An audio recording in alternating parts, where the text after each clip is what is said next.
Ladies and gentlemen, welcome to Habs Tonight, the sickest Montreal Canadiens pregame show.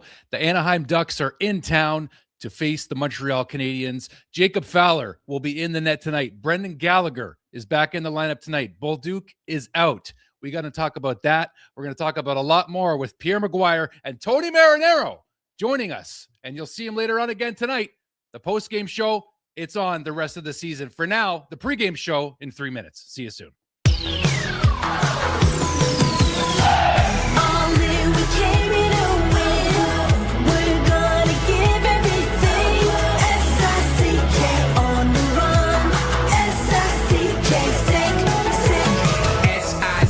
It's the sickest podcast. Tune in for the audio, or you can even watch back. Giving players all the props, or put them on blast. We don't give no hot takes, only talk facts. We're giving all our devotion, riding high on this wave of emotion. Going all out, yeah, cause this is our time. No, ain't no stopping us till we reach the finish line. All in, we came here to win. We're gonna give everything. S-I-C-K on the run. S-I-C-K, sick. On fire, we're ready to fight. We'll bring the house down tonight. S-I-C-K on the run. S-I-C-K, sick. Play it on the car ride, play it when you lounge. X and O, you know that we can hold it down. Shout out to my man Sammy, got it off the ground. And to all the listeners tuned in right now. Got debates, analysis, and speculation. This is sports talk for the new generation. You know where to find us, got a reputation. Sick podcast, your #1 sports destination. We're giving all our devotion, riding high on this wave of emotion. Going all out, yeah, cause this is our time. No, ain't no stopping us till we reach the finish line. All in, we came here to win. We're gonna give everything. S-I-C-K on the run. S-I-C-K, sick.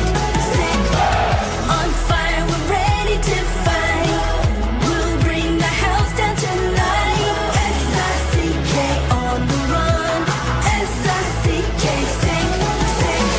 S-I-C-K, it's the sickest podcast. Tune in for the audio, or you can even watch back. Giving players all the props, or put them on blast. We don't give no hot takes, only talk back. S-I-C-K, S-I-C-K, S-I-C-K, S-I-C-K,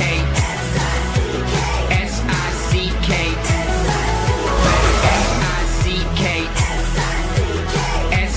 S-I-C-K, S-I-C-K, S-I-C-K. All in, we came here to win. We're gonna give everything. S-I-C-K on the run. S-I-C-K, sick.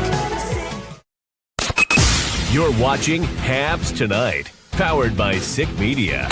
The sickest Montreal Canadiens pregame show. It's gonna be sick. Ladies and gentlemen, welcome to Habs Tonight, the pregame show. My main man, Shaner. I mean, everyone's our friend, but Shaner, you and I are, I don't know, fan. Is that? I shouldn't say fan. Is that like an ego thing? I shouldn't say fan favorites. That's not really a humble way to. I don't know what I'm saying, but it's good to see you, buddy. Likewise. Listen, I got to give you, Brandon Legacy, and Tara Sloan a lot of credit as well for the pregame show yesterday against the San Jose Sharks, and Pierre Maguire, of course. But Pierre's an animal. He's on for every pregame. Like he just eats, sleeps, and breathes hockey, and it's so much fun to talk with him. And he's going to be on again with us today. But you guys killed it yesterday for the pregame show. The boys, on the other hand, did not kill it on the ice. It was a bit of a letdown performance. Not just an off night. They get to move on, quick turnaround, 24 hours, right back at it against the Ducks. So I'm expecting a big game tonight, Deeks. Yeah, they got Macklin. It's okay. It happens. It happened to other teams as well. That kid's ridiculous. It's not even funny anymore. Like Deeks, he's on another level. He's on a completely other level. He commands the game at 19. What are we doing here? What was he feeding? Rick Celebrini, please give us the recipe. What were you feeding this kid, man? We could ask his old teammate Lane Hudson and see if he's got any insight to. He's has to have some, I would imagine. But like that guy, man, it's what's funny is like it just seems like maybe it's the injury last year, but Connor Bedard seems to get like lost in the shuffle. It's like he's down the pecking order of the newest generational superstars because I think he's been passed already by Macklin Celebrini. It's crazy. So listen, Celebrini's already in the conversation with McDavid, McKinnon, the top of the top. Like he's there already. Year 2. Wow. It's crazy, man. Yeah, man, it's something. That was last night, though. That was yesterday. We lost. Yeah. We lost. It's fine. We were going to tonight now. Big game. That we are. So, yeah, I mean, the back-to-backs are this season specifically have obviously been it's only one every 4 years now because at least we know the Olympics are definitely going to be happening again in 2030. But this season, the games are packed together. The back-to-backs are stacked on top of the crazy schedule. But fortunately, a lot of players had a break. So, I mean, now it's just hit the gas and don't let off it until June, if you're fortunate, really fortunate. Yeah. But as for the Canadiens, I think it's more of you need to lock down a playoff spot sooner than game 82 this year. That would be a primary goal, I think, for the Canadiens. It's a good goal to have. And Jacob Fowler is here to stay, ladies and gentlemen. It's very, very clear that I think that last night's atmosphere in the Bell Center was good.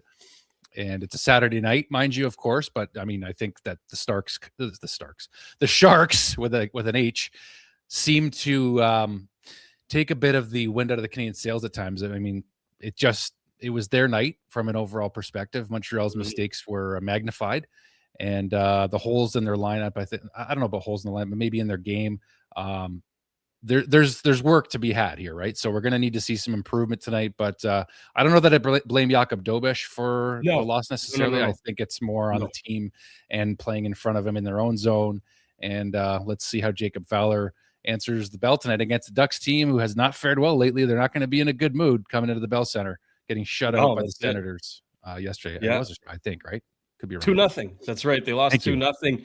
The Radko Gudas situation. I don't know how that impacts their psyche, if it does at all, but no, for sure you got to pounce on them quick. The Ducks are they're no slouch. Like that's a good team. Obviously they look a little better than they are in the Pacific because the Pacific is so bad, but I mean we saw what they could do against the Habs. Like they beat the Habs not that long ago. Granted, Sam let in 2 softies from the blue line, so I think we can expect that to not be the case tonight. Fingers crossed. But no, it's a beatable team, and the Habs can absolutely skate away with 2 points here, but they can't play like they did yesterday. Like if they play like that, it's not even going to overtime. Like you're not getting a single point because the Ducks are going to make you pay.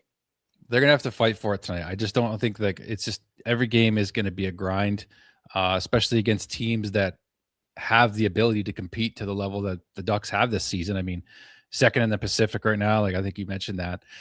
Just 1 point behind the Vegas Golden Knights for first in the Pacific. Like what a turnaround for these Sharks and Ducks teams. But as far as you mentioned the Radko Gudas thing, and I think I'd like to bring it up in conversation with Pierre in a moment or two here about Connor McDavid's comments, if we can, because the player safety department, everyone's fed up, including the players. And when the star of the league, I mean, the face of the league is saying something, that is saying something. So I think I'd like to get into that with Pierre, but not before we get into our sponsor, who has graciously sponsored us so quickly right into the third show. Shout out to Nick, man. Shout out to Nick. He's the guy.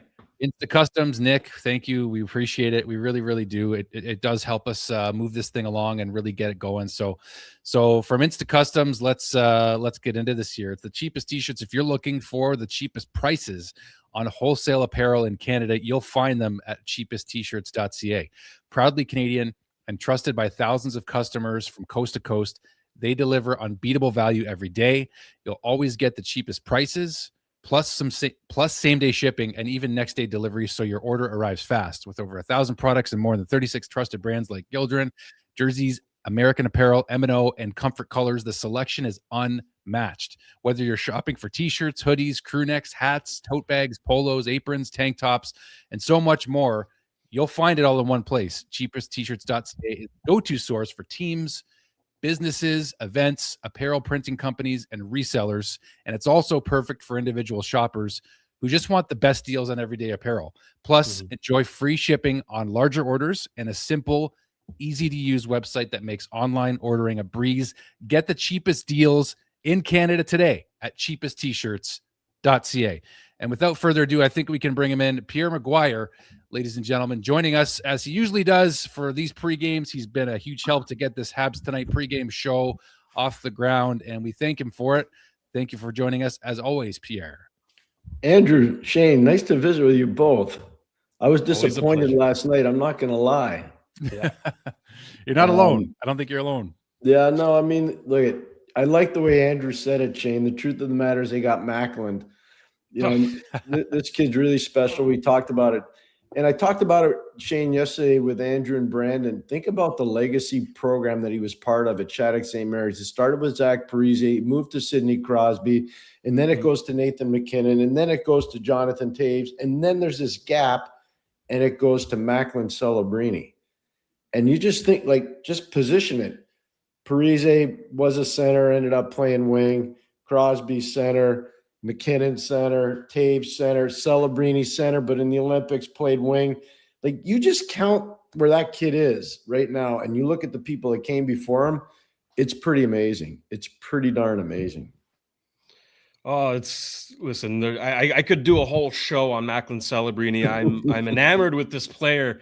It's hard not to be, really, and I got a chance to meet him and talk with him a little bit in Vegas before his draft. And I can tell you, I can reaffirm just how great of a person he is, having met him in person. But that was a thing of the past. But Pierre, there are a lot of learning lessons from that game from the Montreal Canadiens side. Now, the passing yesterday seemed completely off. Like no passes were where they were supposed to be. The team seemed completely out of sync. How can you begin to explain that factor, and how do they remedy that as early as tonight? Oh, it happens. It happens a lot over the course of an 82-game schedule. You're going to have guys that are going to have down nights, and you're going to have other guys that are going to have up nights, and the guys that are having up nights are getting the puck too slow from the guys that are having down nights, and it becomes a malfunction at the junction. It really does. It's amazing how it happens. I think they'll get it back because they'll be more focused. I think they lost their focus going into the game. I think they were, riding pretty high. Everybody was all excited about the wins earlier in the week and where the team was going. And, especially I think the win with Ottawa, a lot of people felt pretty good about that. So now they got to retool and lace them back up and get after it. The one thing I'd say is there's a lot of similarity between Anaheim and San Jose in terms of how they play.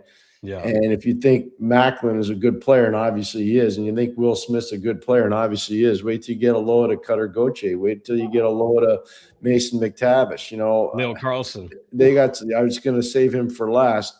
Leo Carlson's something else. He's at another level, and not enough people see Anaheim play. That's part of the problem. I was talking to Leo Carlson's agent this morning, Matt Gator, and we were just marveling at, if that kid had played in the Olympics, Sweden, probably would have been a bigger, difficult out for a lot of teams that were there. Yeah, no doubt about that. Deeks, what do you got? Yeah, I think Carlson, I mean, there was it was like him and Will Smith and Macklin in that 23 draft, if I'm not like the David Ryan. It was Bedard, Carlson, Fantilli in 23 in that order. Yeah. Okay. Yeah, because my gosh, it was like interchangeable, those picks there. But Carlson, I don't think Anaheim missed on the kid. Let's just say that. A lot of people were wondering how they passed on Fantilli. I'll tell you that right now. I remember that. I was there, and a lot of people were like, how could they not take Adam Fantilli? And then people realized once Carlson got into the league, maybe they got it right. Maybe they got it right. It appears that way. I mean, that's the way it looks right now. Somebody mentioned in the comments, Whereas Anique, she will be making her appearance soon on Habs Tonight, guys. She's working hard and actually deserves a vacation, so she will be joining us soon as well, just to let the viewers know. We do pay attention to the comments. And somebody also mentioning the 30th anniversary of the Bell Center. I think I deserve some attention and love because seeing the old clips, I went to the Molson Center. That's how old I am. So actually, 1999, Pierre, Trevor Linden was a Montreal Canadian. That's how far back we can go. Yeah, well, I was 1999. I was doing the games on the radio in Montreal, and I was traveling with the team and spent a lot of time talking to Trevor on those plane rides. So there you go, just before I went to TSN. So yeah. Yep. Just a fun fact for everybody. But we don't have an official lineup for tonight's game just yet. It seems like maybe it's a wise thing for the Canadiens, but we do actually have some of the lineup changes. Actually, if anything, we might already have them all because Brendan Gallagher, we've been told, is back in for Zachary Bolduc, and Jacob Fowler, as we know, is getting the start in net. No other changes that we're privy to just yet, as producer Shane takes a quick glance online. What do you make of Brendan getting back in and reassuring the boys we got to get back to basics, get focused, and get 2 points, Pierre? I know yesterday you and I and Brandon were talking about it, and I really felt he would go right back in. I didn't think they were going to hold him out for a long period of time. He'll be a fire starter tonight. He'll get everybody ignited, Andrew. I think the biggest thing with him is just making sure he rests. You know, they got to monitor his practices too, because having done this a few times, it's not just the games, it's a practice too. And the biggest chore for players at the end of the year is going to the rink and putting their equipment back on. People don't realize that. It becomes a chore after a while. So I think that's a big thing too with him. You know, you look at all the miles on the body. In terms of Bolduc coming out, I am not surprised, Andrew, and Shane knows this. I felt for a while he needed to sit upstairs and watch. He has not performed at the level that he did last year in St. Louis. I think part of that is pressure of coming back to Montreal. Part of that is being on a team that's way different than St. Louis in terms of how they play. And there's just been an adjustment period that's been a little bit more difficult for him. I do think he will eventually become a very good player for Montreal. That's it. His ceiling is significantly higher than what we've seen so far this season in Montreal. I think, you know, the fans up in arms saying that, you know, it was a bad trade or whatever. No, need to take a chill pill. Like, you'll see, it'll come. And like Pierre said, maybe he could benefit from seeing the game from up high, right, where it slows down. He could pick some things up. But Pierre, what I love about this whole situation is the message that Marty is sending to his team, to the organization, to the fans, that this has become a meritocracy. You play. If you play, that's because you deserve to play, right? We're no longer a development team. We don't care if you're still in development. We want to win, right? And if you're not going to help the team win, you're going to sit out, right? Brendan Gallagher, for as much as we love him and the energy and the passion that he brings, slowed down the game too much, didn't help the team win, right? In this instance, Zach Bolduc was given an opportunity. He's like, okay, play better than Texier and you'll stay in the lineup. He didn't, comes out. That's how it should be. I love the message that Marty is sending. Yeah, no, it's good. I think standards matter a lot, and he's created really good standards. I think Kent and Jeff have done a good job with that too. I really do. It's more positive than negative for Montreal. To me, the biggest thing about tonight, and both of you touched on it, Andrew and Shane, the start. You got to come out of the gate like you want to play. I just didn't see that last night. I'm sorry, and that kind of ticked me off, because the one thing I learned a long time ago, when you get a chance to have momentum, especially on home ice, you take it and you run with it. You might let your guard down on the road. You don't let your guard down at home. They let their guard down last night, and they had a kid run the game. You know, they had a 19-year-old kid run the game, and man, oh man, was he good. He was good.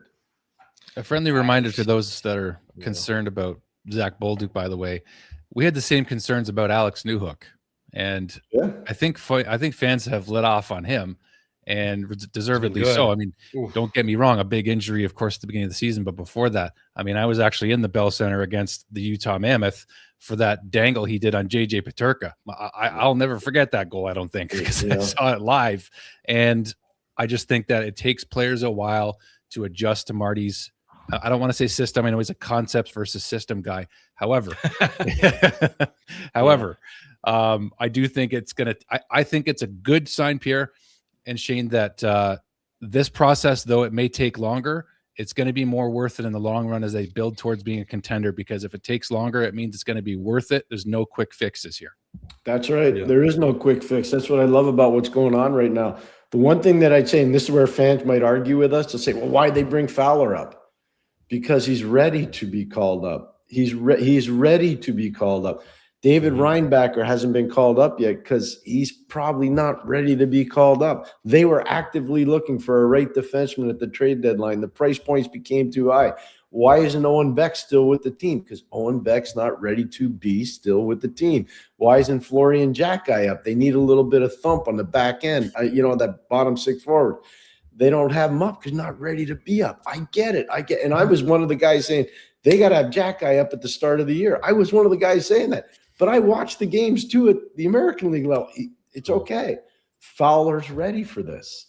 That's why he's up. Pierre, I think that's a great point.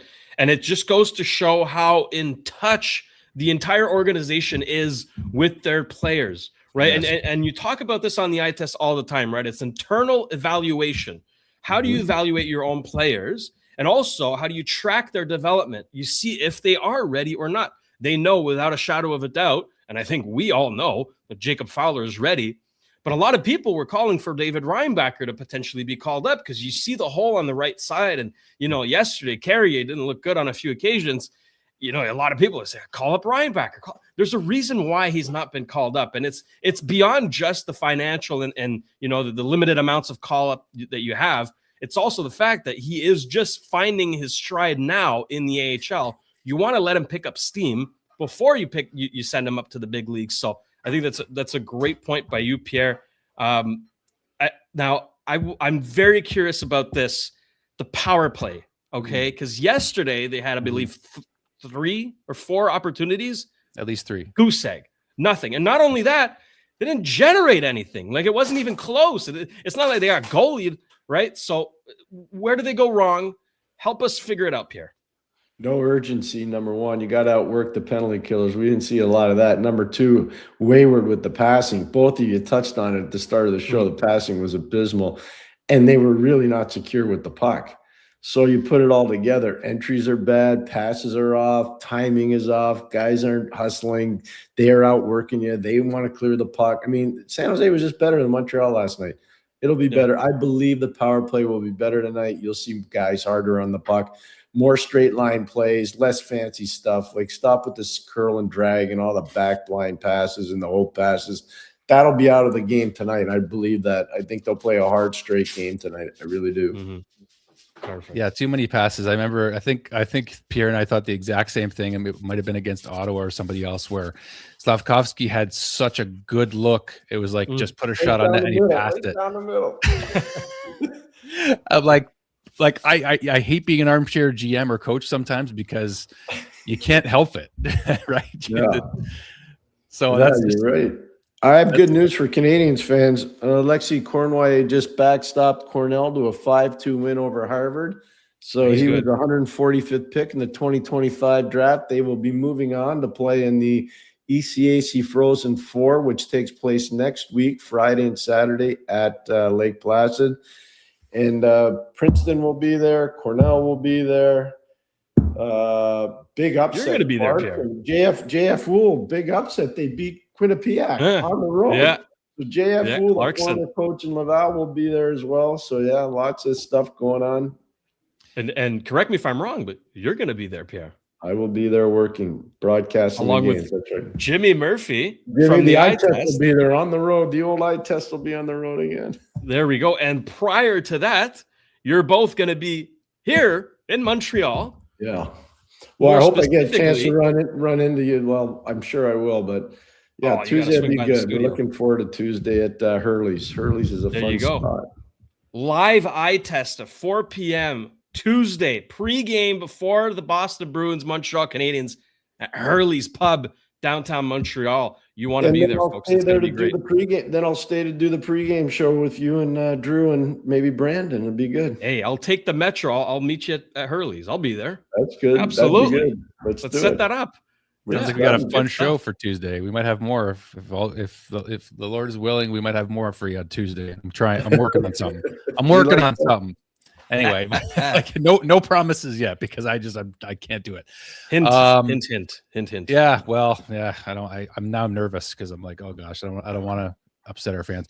No, what I was going to say was we're talking about the power play quite a bit. Somebody did mention it in the comments, and it's like, okay, so Brendan Gallagher's back in the lineup tonight, as we know, and he's a second power play unit guy, or at least has been in recent times this season.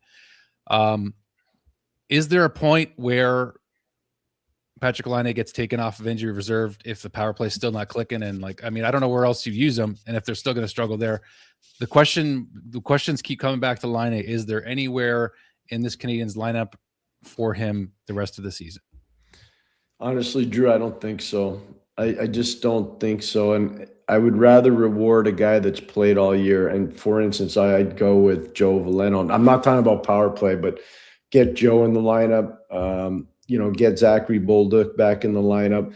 I just think now you're treading in a real dangerous pool, only because the guys have been through a lot. I know Patrick's been through a lot trying to get back in the lineup, but we're in a stretch run here now, and it's hard to amalgamate a guy into the lineup that hasn't been there all year. And I think everybody is pretty aware that there's a good chance he's not back here next year. So I just don't see how that's a fit. Maybe they might know their room better than I, and maybe the room says, yeah, we need him back.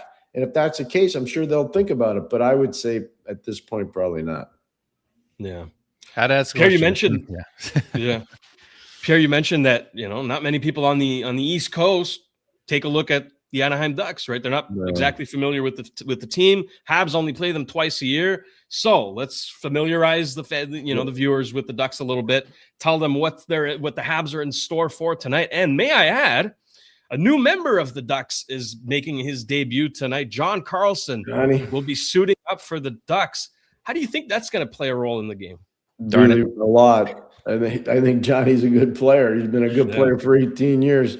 I watched him play for the London Knights before he played World Junior in 2010, and he scored the golden goal in Saskatoon for an American team coached by Dean Blaze. He was unbelievable in that World Junior. That was a World Junior Canada should have won too, but they didn't, especially on home soil. Johnny Carlson's always been a gamer. He's a good player. He's great moving the puck. He can log big minutes. Vastly underrated defensively. I know his contract's up at the end of this year, Shane and Andrew, but I know for sure that Anaheim is going to try to sign him. I think this was the test drive that Anaheim, Pat Verbeek, their GM, wanted to have with Carlson to get him there to see what they have. And let's remember, they had the best free agent signing in last summer when they signed Joel Quenneville. Yeah. So I can tell you guys right now, there's no way Chris Kreider approves a trade to Anaheim if Joel Quenneville's not there. I can tell you that right now. And I don't think John Carlson would have gone to Anaheim had Joel Quenneville not been there either. So I'm just showing you, like, Joel makes a difference when it comes to recruiting players, building your team. He's got a very competent, mature staff. There's no kids on his staff. And the players appreciate the professionalism that goes around their dressing room. So I think it's a perfect situation for Johnny. And I would be shocked if he didn't resign there or just sign there after his contract's up. The nice sunshine, the Orange County. Yeah, I would sign there too. The up-and-coming future of the Ducks. I mean, it's a great fit for him. Think about how good the Pacific could be with Macklin. Up in San Jose and Leo down in Anaheim. And then look at the supporting cast. Drew was talking about all these different players, whether it's Will Smith up in San Jose or whether, you look at Mason McTavish or you look at on the back end, Minchukov, you look at they got guys. Jackson Lacombe is so underrated. Love Jackson Lacombe. The biggest thing with Jackson is I think they're force feed him a little quick. And I think that's where Carlson's going to help him.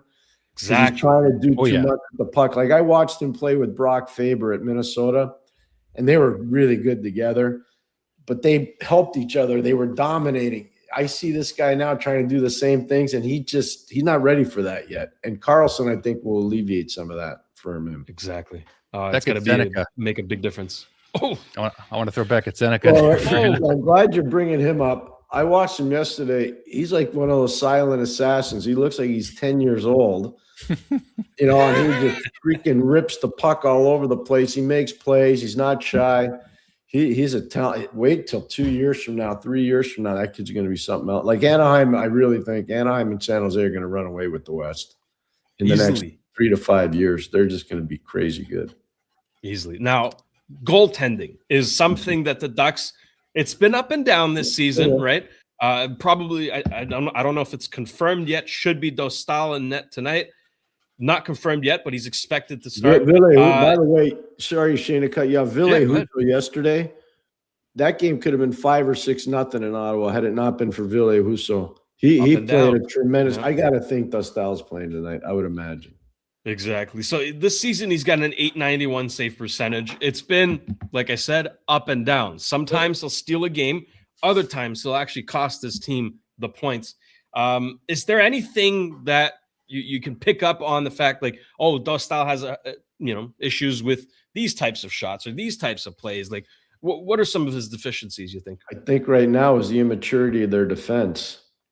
Their defense really, really young. So they make a lot of reckless plays. And, Gudas, I know he's suspended, but Gudas is a good player, but he's a wild man too. He runs around all over. It's hard to predict where guys are going to be left uncovered. And I think that's part of the problem, because you watched Dostal play in the Olympics, and I know both of you did. He was tremendous in the Olympics. He was really, really good. I don't know what his numbers were, but I can tell you one thing: he was really good in the Olympics. So I would just say that I think it's immaturity on their defense. It's something they've tried to address. That's why they brought John Carlson in. Yeah, absolutely. I have actually a lineup announcement from GF Jean-François Jaumont saying that Zach Bolduc and Jaden Struble will not play. And instead, Brendan Gallagher and Arbor Xhekaj will be entering the lineup. Yeah, and that would be smart for Montreal, because Anaheim's got a fourth line, and if they want to get a little nasty and creative with that fourth line, and Joel's not afraid to deploy some of those guys like Ross Johnston, you need artillery to step up, and you need to have a nuclear deterrent. I would not be surprised to see some dancing going on tonight in that game. Did Jaden Struble, I understand the perspective of why to bring in Xhekaj, but do you think Struble deserved to come out of the lineup? No, but I just think that it's a back-to-back. They know what's probably coming. There's going to be some hammers involved in the game tonight, and they want to make sure that they can hammer back, that they're not just a nail. They want to be able to hammer back. And so I would say that that's probably smart maneuvering of your roster, and Arbor deserves an opportunity to get back in the lineup. I don't think he played terribly, but his confidence, if he sits out too much longer, his confidence will take a hit. His confidence. You need to have a rotation, exactly. Yeah. Deeks, I know you wanted to ask Pierre about the Radko Gudas situation and Connor McDavid's comments, so I'll let you dive into that if you'd like. Yeah. Well, yeah, you mentioned it, and some concern coming from the, arguably, it seems like he's only one of the faces of the league now, with guys like Celebrity, just next in line here. But Pierre, what do you make of Connor's comments about, the Radko Gudas hit on Matthews? And what actually I really want to ask is this, because I actually think it's important. I think you'll understand why. Is that an article came out, I believe it was on Sportsnet, which indicated that, what's going to be done. Is the NHL going to do anything to protect its stars better?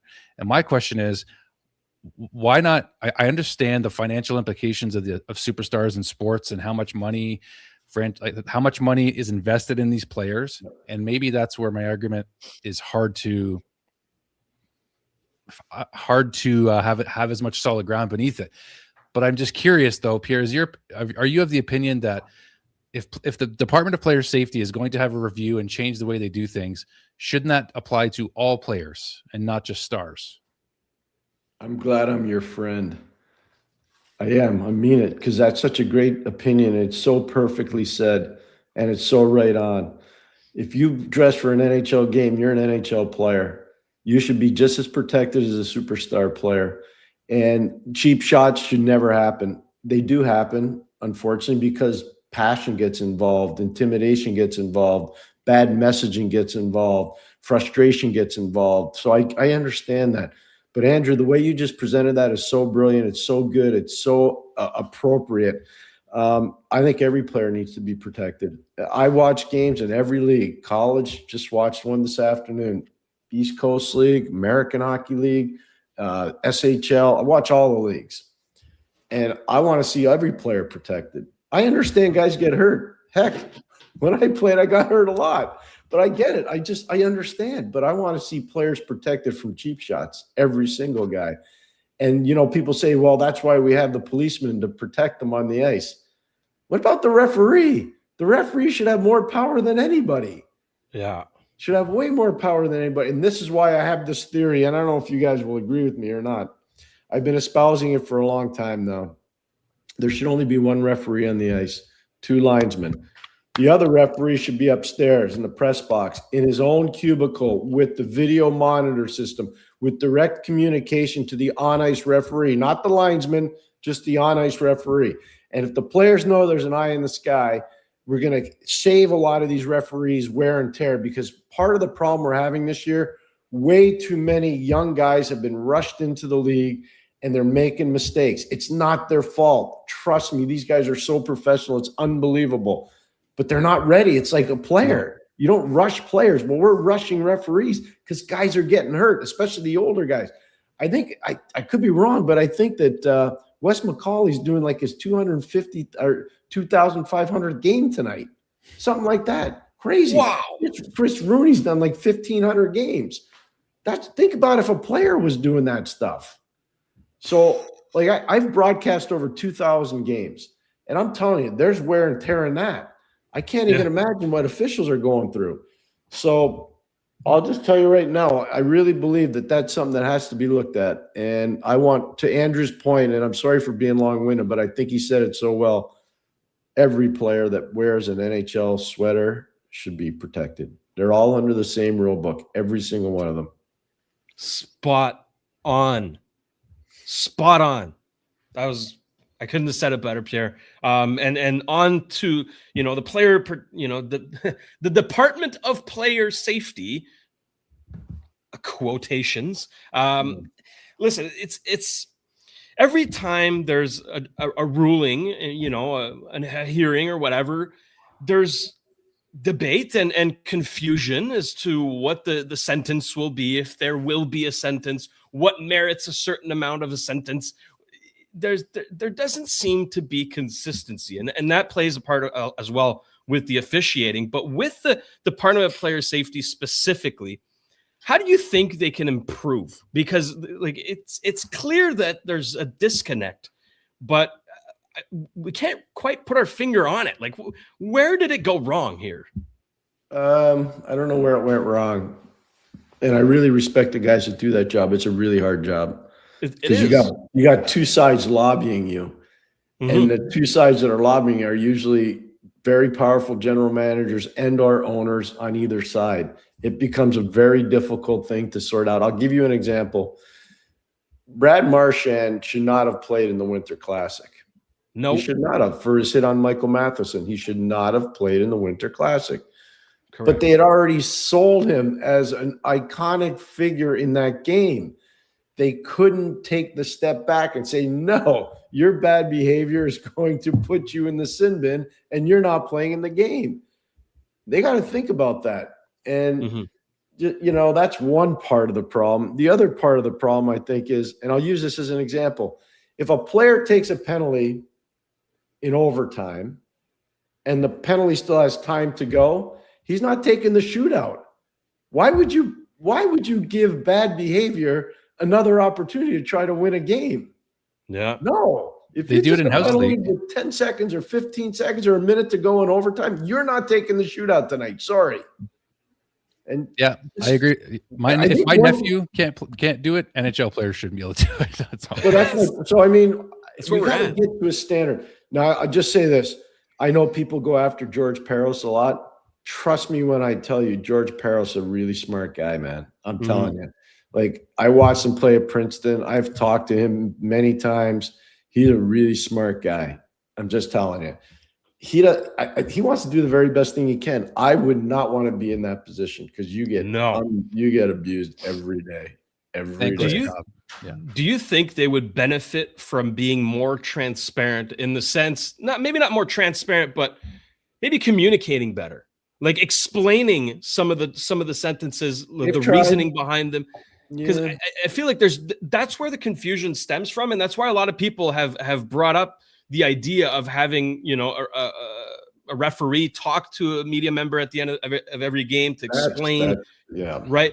I think the NHL just is missing transparency and communication with their fan base, because there's way too much confusion, and we could get into the goaltender interference and all that stuff. There's way too big of a gray area right now, and I think that's where a lot of the fan frustration stems from. Hopefully the NHL is. I know that there's people from the NHL that are tuning in and watching these shows, Pierre, because I know you're involved. You've got connections. And so they're taking notes, right? And that's why we're having this discussion is to bring up these ideas and highlight these problems and these issues that the league has right now. The one thing I'd say to both you and to our viewers and listeners, I would never do anything as a league until I looked at the protocols of the National Football League, the protocol of the NBA, the protocol of Major League Baseball, and actually I'd look at the protocol of the PGA Tour and how do they address different things. I'd want to look at the protocols of all those leagues and say what works and what doesn't work. Well said. And then I would try to accumulate all that intel and come up with a protocol that works for the NHL. One of the things that's dangerous is if you allow an official to talk to the media and you don't have a league representative there to make sure that the questioning is fair and not abusive. That's it. Because it can get pretty heated when a passionate thing's involved. So there's a lot of different things that have to be involved in it. But I would just say this. I know the league will never do it, but I was coaching in the league when they did it. Every referee and linesman should have their name on the back of their sweater. Yeah, they should. They announce them on TV anyway.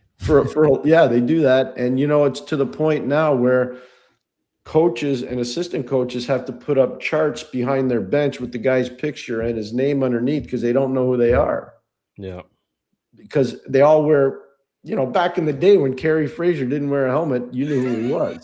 Even though he had a name on, you knew who he was. You knew who Billy McCreary was because of his mustache. You knew who Andy Van Helmen was because he had this strong, straight demeanor. I can go down the line of all the guys that were officiating when I was Paul Dvorsky, the way he skated, he stood out. They all were different. Now you don't know one from the other because they wear shields, they have helmets, and they don't have their names on the back of their jerseys. And I think that's a bit of a problem too, if you want to know the truth. Mm-hmm. Oh man, we could go on for hours about this topic, but I know you guys want to go to the we game. reel it in and we talk about tonight's game because there's a big game ahead of us. Big implications for both teams point wise. Pierre, what's the keys to victory is maybe a bit too general of a term here, but what are you looking for the Habs to do here tonight to bounce back from their loss yesterday? Start on time, play four lines, grind Anaheim's defense. It's young. It's Carlson's first game. Really run a very organized cycle game early on in the game. You're not going to score a lot off the rush because I know Quenneville and the way he coaches. They'll be organized in the neutral zone, especially from the red line back to the icing line in the Anaheim zone. But once they're in their zone, get them moving around, engage the cycle, and start to break them and grind them. It's a back-to-back for them too. And I'll tell you what, and Drew knows, we talked about it a little bit yesterday. I don't think people understand how good a team Ottawa is and how they grind you. And Ottawa ground Anaheim into the ice yesterday. They really did. And if you're Montreal, take a page out of that book and do the same thing. That's it. Yeah, they tried to do it to Montreal the other day, and fortunately, Montreal was able to withstand some of Ottawa's, some of their jam, if you will. Yep. But I'm expecting a physical affair tonight. I mean, not like last night. Last night was speed and skill all over the ice, but I think it's going to be different tonight. I think you're right, Pierre. And Arbor coming in. What's your first clue? Might be dancing a little bit tonight. Oh, they've got the boys for it. And speaking of the Ottawa Senators, they're playing the Sharks right now. It's 4-3 Ottawa. So it's a high event game after two periods. I think you know what, we actually saw the effects of the Ottawa game yesterday for the Habs. They were disconnected, but again, I think it's a good thing. Quick turnaround, right back at it tonight. Sammy's writing this in the chat. Okay, yeah, he's telling us Tony's going to log on pretty soon. So Pierre, I mean, let's get some predictions going. I know you don't like to dip your toes too much. No Okay? We don't need a Hey, score. listen, We're not Peer going to ask pressure, you for a score. Peer pressure, nothing like it. I know that Quenneville guy pretty good. I don't want to get him on my bad side, and I know the other guys on Montreal bench, and I'm coming there tomorrow, so I don't want any problems with anybody. We're not A going wise to ask man you for a wants to- score, but maybe players that you think will stand out tonight, or which side of the ice it'll tilt. I think Cole Caulfield is going to stand out tonight. I really do. I think he and Suzuki are going to take charge of the game. I would expect on the other side, you won't believe Leo Carlson in confined areas, how talented he is with the puck as a big guy. Like, it's pretty scary to watch. And the biggest thing to me is I want to see where Carlson fits in with that team. It's a first game for him. It's going to be a bit of he spent 18 years in Washington. Yeah. The Ovechkin, Backstrom, like, look at the guys, that he played with, Kuznetsov, TJ Oshie. You go look at Tommy Wilson. Like, they don't have those guys. This is a totally different deal for him. So I want to see how he does. I think that's going to be a big part of what I'm watching for today. How does Tommy Wilson fit into Anaheim? Well, speaking of Washington, Pierre, I'm only saying this because Brandon asked you the question yesterday. Is Cole Hudson ready? Well, it looks like he is, because Washington just signed him. Yeah, he signed. So what's ago. going to happen is BU didn't make the NCAA tournament, so I get what they're doing. They're going to take him out. They'll try to play him as many games they can probably in the NHL, and then he'll go down and play in Hershey. And that's a big thing for all young players to play pro hockey after college, because they'll find out it's a lot different. I can just tell you from my son's own experiences last year. Turned pro, his first 11 games were unbelievable. Then they played a 7-game playoff series. So he played, 18 games. And he came and visited his mother and I when it was over. He says, "You told me it was going to be hard. I had no idea how hard it was going to be." He said, and he's a pretty robust kid. And he said, "I had no idea." And every player that turns pro from college, they go. Ryan Leonard's a good example. Turned pro last year, and everybody's like, "Where's Ryan Leonard?" Now look at Ryan Leonard. Ryan Leonard's probably going to get 20 goals this year. So there's an adjustment, and this is good for Cole Hudson. It's going to be really good for him. He's not as good as his brother, but he's a very good player. I mean, you go from playing against your peers to going against to playing against guys who are playing to feed their families. You know what I mean? Like, it's night and day, man. There's a mortgage payment. There's a car payment. There's kids that need to go to school. There's a lot of stuff that goes into it. Quick turnaround. And I think that's a great PSA as well for Michael Hage. Obviously, he's still playing with Michigan, and Michigan did a number on Gavin McKenna. That was quite the game there. But, when he comes over to either Laval or Montreal, I think it's a great PSA for the fans to kind of leave him some breathing room. Like, it's going to take time. It's an adjustment. It's a whole nother level. And even though he's dominant in the NCAA right now, doesn't mean he'll be dominant right away with the pros. Deeks, anything else you want to ask Pierre before we bring in Tony? I think we've taken enough of Mr. McGuire's time, as we will from now until the Lord returns. So I think we're good. I can't wait to see you on Tuesday, boys. Well, no, Drew probably won't be there, but I'll be there looking for him. I'm in Montreal. You gotta make the trek, Deeks. I figured you were going to drive in. I'm down to Hurley's, guys, playoffs. Let's. That's what we're looking for. Hey, we've already talked to the big bosses of the Sick Podcast about the playoffs. You'll see. Go. You just might see me make an appearance. All right, boys. Thank you. Have fun. I'll be on late night tonight with Tony. Looking forward to that. Have a good one. Enjoy the game, everybody. Yep. Thank you, Pierre. And let's tease that, by the way, because Pierre's going to be on with Tony post-game, 10 p.m. tonight, live, with a special guest. And we know who it is, and trust me, you're going to want to tune in. Like, we're not playing around here. This is a lips are guest. Sealed, but you don't want to miss big guest. Anyways, let's bring in the other half of that poster right now. The man, Tony Marinaro. Tony, how we feeling, guys? Doing well. Thanks for having me. We're not going to show our hand on the Sick Podcast tonight, the Habs post-game show.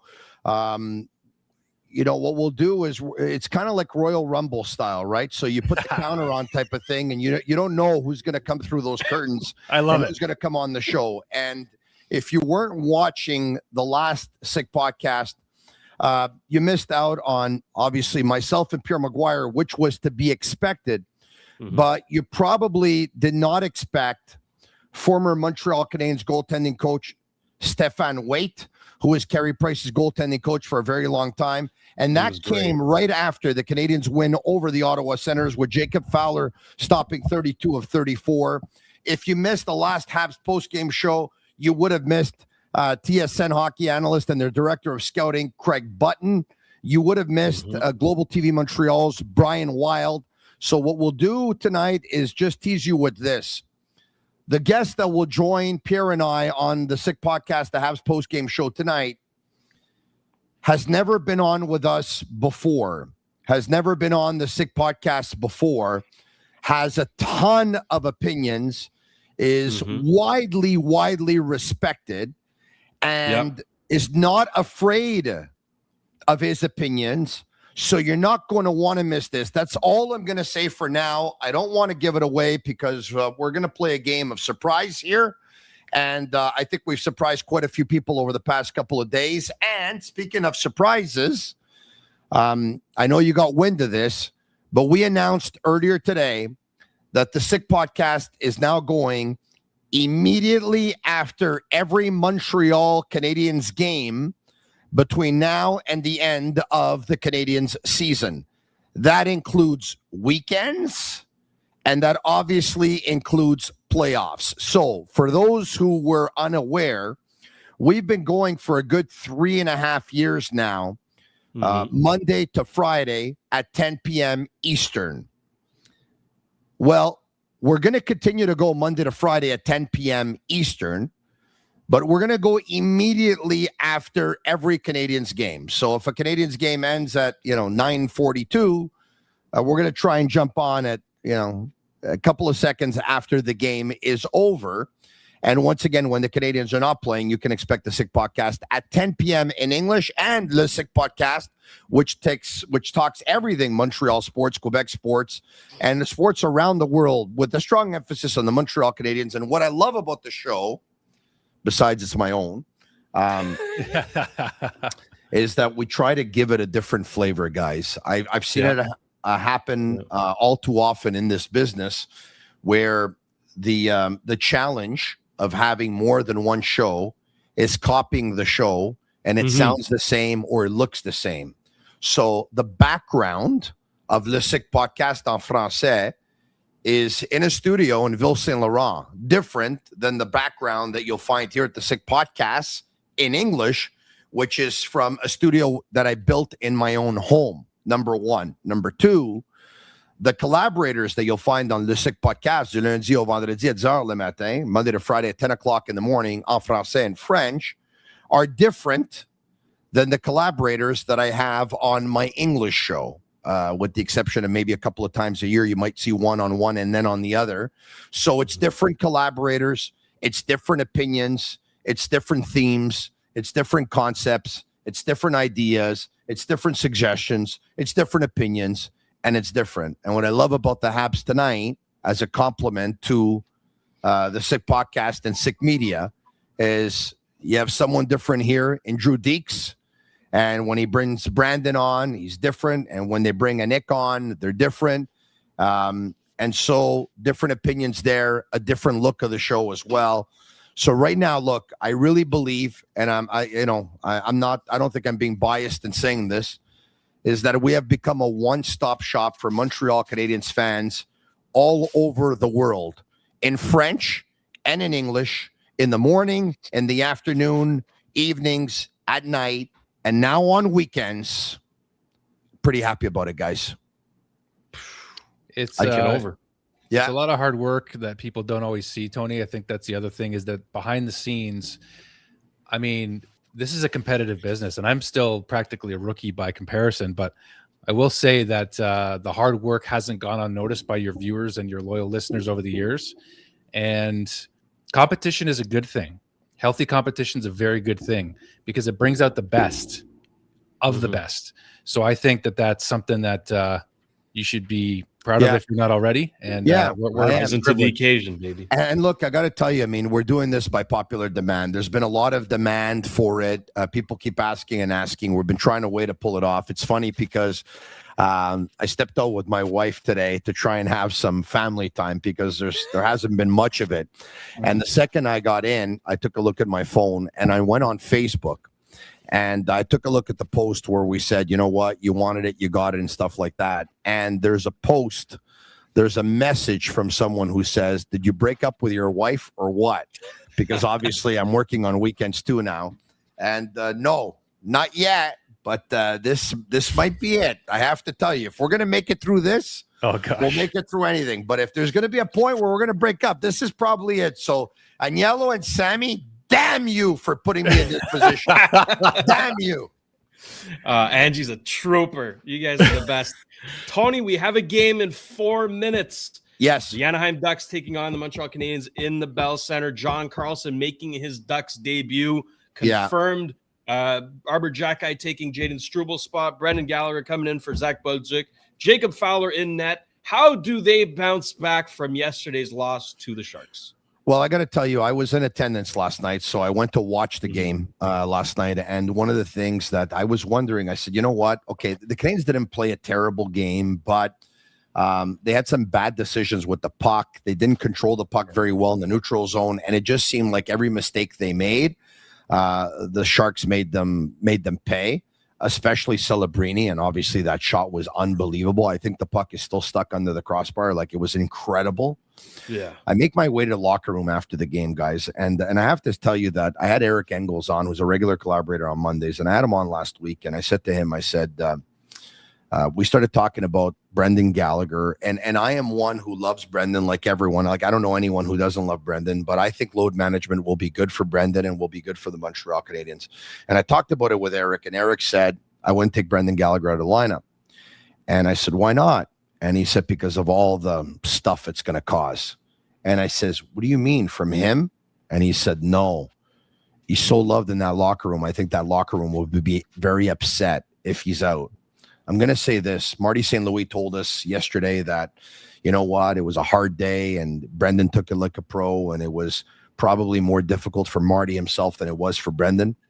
I saw Brendan after the game, and being the fierce competitor that he is, like, I still saw smoke coming out of his ears when he was leaving the Bell Center. Okay? Like, I saw smoke coming out of his ears when he was leaving the Bell Center. He obviously wasn't happy. But then I make my way into the locker room, and Mike Matheson is there, and Lane Hudson is there, and Josh Anderson is there. And I think it's Pat Friolet of RDS, if memory serves me well, who asked Josh Anderson on, how he took it with, obviously, with Brendan being out of the lineup. Guys, Anderson was devastated. And you know what? This was not for the cameras, guys. Like, I was like as close to Anderson as can get. Like, I was right there. I saw him.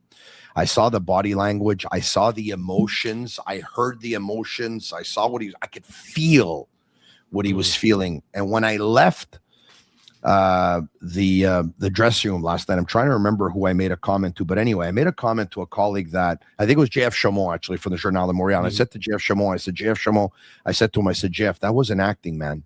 Like, that was as real as could be. I could feel it. And he looked at me and he said, Tony, I could feel it too. So for what we thought would have been maybe a logical decision or an obvious decision for many, I have to tell you that Eric was probably spot on, because I don't know how it will be long term. I expect Brendan to miss other games between now and the end of the year. But I got to tell you, for one night and one night anyway, that locker room was down, and that locker room was sad. And I wonder if it impacted just the way the game went. Only they know, but I wonder if it kind of affected them to the point where either the focus was off or something was off last night. So I look forward to seeing what the Canadiens are going to bring to the Ducks tonight. Look, the Canadiens said they'd like to get back at the Ducks, who beat them last week, but the Sharks beat them last week too. And sometimes teams just have your number. So we'll see if they have the Canadiens number tonight. I'll say this, and I'll end it with this, that the Montreal Canadiens, the San Jose Sharks last night, the Anaheim Ducks tonight, I'm convinced these clubs, I mean, at one point last week, I said they're going to win at least a cup apiece in the next 13 years, because that'll be 3 cups in 13. I'll go as far as saying they're going to win at least a cup each in the next 9. And they're going to face each other in the finals. Yep. And they're going to face each other in the finals. And I wouldn't be surprised if they face each other a couple of times and one team wins one and the other team wins another. I'll sign up for that. I can tell you that. I just wanted to mention really quickly what Tony just mentioned there. It really makes sense with the human element of these players, because if you remember, it was just last year. I think it was Patrick Laine was injured in a preseason game, or maybe it was. I'm trying to remember who it was that got hurt, but my gosh, the team was not. But Laine did get injured in the preseason game. He got in with the neon Paré, right? With correct. Paré? Yeah, with Toronto. And like the locker room was just like they were on a high with him being there, and then all of a sudden the wind was taken out of their sails, Tony. And not only them, the fan base, right? Because there was a huge buzz going into the season. And by the way, we saw it at the opening ceremonies. The round of applause that Patrick Laine got, it even affected Marty St. Louis. Went, gave him a tap, and you could feel the emotion in the building. There was so much buzz going into the season, and then there was a little bit of a letdown, obviously. And when Laine returned from that injury, remember what he did in the first 3 games following that injury, right? A power play goal in each of the first 3 games, and that buzz was back, and the Canadiens kind of took off from there. Laine ends up scoring 15 of his 20 on the power play, and the Canadiens obviously then at one point end up hitting a little bit of a wall, but they got their second wind. Actually, that's when things started to turn around. Because if you remember, Laine came back in the first week of December. The Canadiens started to play much better by the 3rd week of December. So their struggles of October and November were almost a thing of the past when he came back. It was Dobesh, Carrier, Laine, new season. That's how I saw it. Yeah. That's what it was. Deeks, anything else to add? Because we had a game to get to, baby. 7:02. The puck is about to drop. 30th year in the Bell Center, the greatest building to watch. Maybe do I say sports or just hockey and anywhere in the world? But say it. Well, to say with hockey, your stomach, man. To say hockey, you'll be safe. To say sports, it's obviously going to be a debate. Yeah, because there's the Bernabeu in Madrid is obviously a very historic stadium. The Maracanã in Brazil is obviously a very historic stadium. There's a couple of stadiums in Argentina as well, in Buenos Aires, where pretty popular. And there's a couple of football stadiums, of course, and baseball stadiums and all that stuff. But Fenway Park, obviously, in Boston. But this is, guys, it's a cool place. Like last night, I was looking at Brittany Kennel singing the anthem. I was with a buddy of mine, Nick, who I thank for inviting me yesterday. Thank you, Nick. I really enjoyed myself last night. And I looked at him and I said, she's really good at singing the anthem. He looked at me and he goes, Tony, everything the Canadiens do at the Bell Center, it's first class. Like you could tell even the San Jose Sharks, they were pumped to play that game because a Saturday night in Montreal, you can smell it. You can feel it, guys. It's different than everywhere else in the league. And when the Canadiens play, I think you can smell it and you can see it too, that a Habs post-game show on the Sick Media, Sick Podcast Network is different than any Habs post-game show anywhere around the world. Radio, television, podcasting. I believe we're unique. I hope people think the same. And I hope to see them in big, big numbers tonight, because I'm going to tell you right now, Pierre and I, we're bringing the heat tonight. Every night it's passion, baby. That's what Sick is all about. And passion. And we love what we do here. And wait till you see our guests. Oh, I can reaffirm that statement. It's big time. It's big time. You guys know what to do. Enjoy the game. Montreal, Anaheim. Do we want a prediction? One, our fan base, I'll just say this, by the way, one, our fan base has seen before every now and then. The other, they've never seen before on our network. Prediction, it's going to be a tough one.